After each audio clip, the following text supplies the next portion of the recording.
Sir Sonia Gandhi ji का और उनके पार्टी के नेता का बयान आ रहा है कि बीजेपी भारतीय जनता पार्टी और आरएसएस के कार्यक्रम में नहीं जाना चाहिए।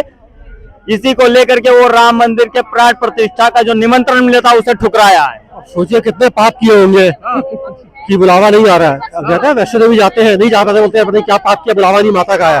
तो सोचिए ये खानदान अमेठी से जीता था, अमेठी से अयोध्या जी 50 किलोमीटर भी नहीं है। अब सोचिए कैसे जगह में अपराध किए, कैसे पाप किए, कैसे कुकर्म किए होंगे कि 50 किलोमीटर जा सके। दूसरी बात, जब ये राहुल गांधी जी अमेठी जीते थे ना, तो बाहर जब रिजल्ट आया था, तो विजयी घोषित हुए, तो इन्होंने आके सड़क पे नमाज पढ़ी थी। बहुत अच्छी बात है, तुम जिसको मानते हो, तुम उसको पूजा अर्चना कर रहे हो, उसको याद कर रहे हो, अच्छी बात है।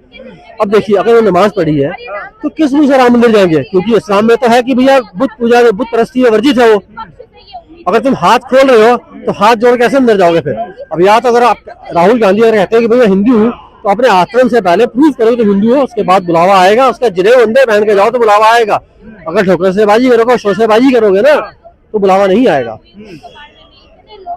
और जिस प्रकार से एक सवाल और आपसे है कि एनसीपी के वरिष्ठ नेता यानी कि जो विधायक हैं, उनका बयान आता है कि भगवान राम जो है वो मांसाहारी थे। क्या विचार है इस पर आपको? देखो एक्चुअली वरिष्ठ नेता है कि इनकी उम्र हो गई है कि अब वो भजन कीर्तन करे, तो बेफाल। देखो गलती इनकी नहीं है, जो इनके माँ बाप ने इनके अंदर जो संस्कार डाले हैं ना, तो वही बाहर आ रहे हैं।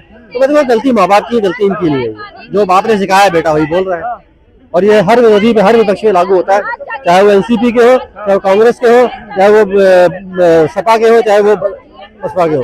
अगर तुम कुछ गलत बोल रहे हो तो गलती तुम्हारी नहीं है, और माँ बाप की गलती, सीधी सी बात है। और राहुल गांधी जी तो बोल रहे हैं कि मैं हिंदू हूँ। मैंने वो कहा ना, मैंने क्या बोला था, जब जीते थे तो आगे नमाज पढ़ी थी।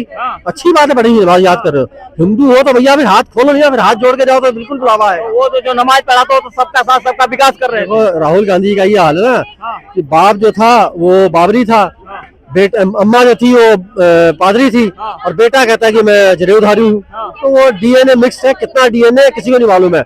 मतलब की समझ लीजिएगी, वो था ना, वो कहते थे ना वो आलू डालो सोना निकलेगा, और उसका एक अपग्रेड वर्जन क्या है, नेहरू को डालो प्रियदर्शी निकलेगी, प्रियदर्शी को डालो खान निकलेगा, खान को डालो गांधी निकलेगा, गांधी को डालो वाड्रा निकलेगा, वाड्रा को डालो फिर गांधी निकलेगा।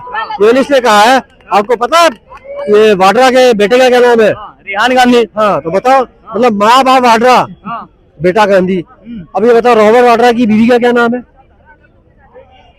प्रियंका गांधी। यही तो मार खा गए ना आप। वो वाड्रा गांधी। देखो शादी के बाद अगर वो लड़की अपने बाप का सरनेम यूज कर रही है तो दो रीजन होते हैं, या विधवा है या तलाकशुदा है। मैंने आपसे नाम पूछा, मेरा गांधी, इसका मतलब है कि दो में से कुछ है, और पत्रकारों पता कर रही है कि विधवा की तलाकशुदा है। अच्छा तो साफ साफ अब ये बताइए कि गांधी परिवार को राम मंदिर के दर्शन के लिए जाना चाहिए या नहीं जाना चाहिए? देखिए जाना चाहिए। देखिए भगवान सबके होते हैं, भगवान किसी एक राजनीतिक पार्टी की तो है नहीं, सीधी सी बात है। जो लोग कह रहे हैं ना कि ये मंदिर भाता ने बनाया है, वो तो बुलावा था। मंदिर जो बना है वो सुप्रीम कोर्ट के फैसले से बना है। तो तुम 60 साल से तुमने क्यों नहीं बनवाया? अब अगर तुम्हारा दिल बड़ा है, तुम काशी विश्वनाथ का मंदिर बनवाओ। मैं कांग्रेस से कह रहा हूँ, ठीक है वो है। बाकी जाना चाहिए उसमें, मैं कहता हूँ इसमें कोई वो, देखिए कहते हैं ना भगवान का भी कार्य रुकता नहीं है। तुम सोचो कि हम रोक लेंगे तो उसका कार्य रुकेगा, बल्कि तुम जाओगे, झुक के जाओगे तो अच्छी बात है, जाना चाहिए इनको। आप बोल रहे हैं काशी विश्वनाथ का मंदिर बनाए, जब उनकी सरकार आएगी तब बनाएंगे। सरकार आएगी तो फिर ये कहाँ लिखा हो कि सरकार आएगी तभी बनाएंगे? मतलब सरकार नहीं हो तो क्या हम खाना पीना नहीं करो?